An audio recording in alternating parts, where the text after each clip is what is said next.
Hi, I'm Greg Grant, Smith County Horticulturalist with the Texas A&M AgriLife Extension Service, and we're talking today about swallowtail butterflies. Most people like swallowtail butterflies because they tend to be our biggest, showiest butterflies, but they can be a little confusing when it comes to identifying them.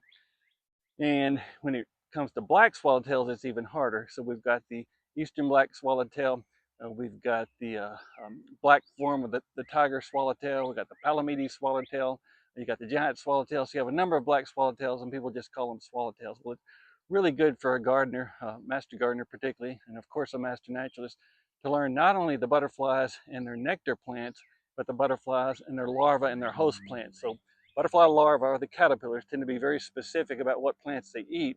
In the case of the black swallowtail butterfly, it only feeds on things in the carrot family. In this particular case, common dill that we'd grow in our vegetable gardens or our herb gardens. Also, we have a number of native plants in the carrot family, and then some invasive things like the wild carrot or Queen Anne's lace. But right here we have the black swallowtail going from the caterpillar larva, getting ready to make its chrysalis. So it's already uh, tied itself to the stem with a little silken thread. You'll see it starting to change shape. So it's going to turn into a chrysalis, and it's going to look nothing like a caterpillar or a butterfly. And then in a number of weeks, then it's going to split open. Out it's going to come the beautiful black swallowtail butterfly.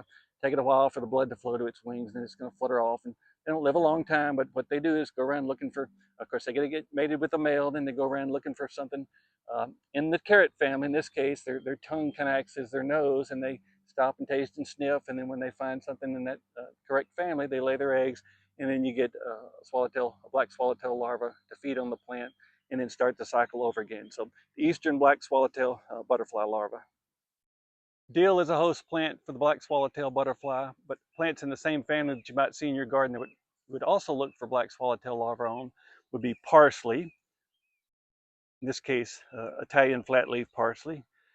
My wife's a Cajun, so absolutely essential for Cajun cooking, but also Greek cooking and lots of other dishes that you would need parsley for. Here's fennel, same family, also a host plant for the black swallowtail butterfly. Now, I encourage you to be a organic, ecological gardener. In other words, if you see a caterpillar, uh, and every caterpillar turns into a butterfly or moth. So we tend to draw a distinction between the good caterpillars and the bad caterpillars, but they're all important in nature. They all end up being bird food.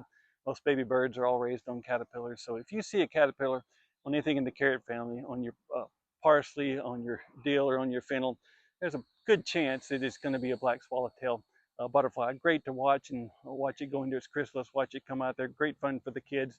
Doesn't take that long. And you know what? They're not going to kill the plant. This time of year, it's getting warm. These are cool season plants anyway. They're going to start to die. I would absolutely not spray it. If you wanted to kill a caterpillar, you could use BT, which is an organic insecticide, but I encourage you not to kill the caterpillars anyway, particularly on a really showy butterfly. And I hate to designate which butterfly is showy or not, because they're equally important in the environment. But I say leave them on your plants. Let the kids or the adults. I enjoy it just as much now as I did as a kid. It's literally a miracle in nature to see something go from a wiggly worm to a beautiful butterfly.